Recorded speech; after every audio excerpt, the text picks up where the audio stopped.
చక్కని సీతకి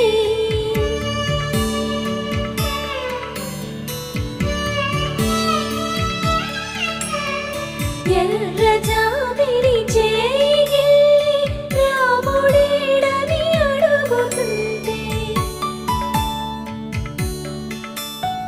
చూడలేదని పెదవి చెప్పే చెప్పలేమని కనులు చెప్పే నల్ల పూసై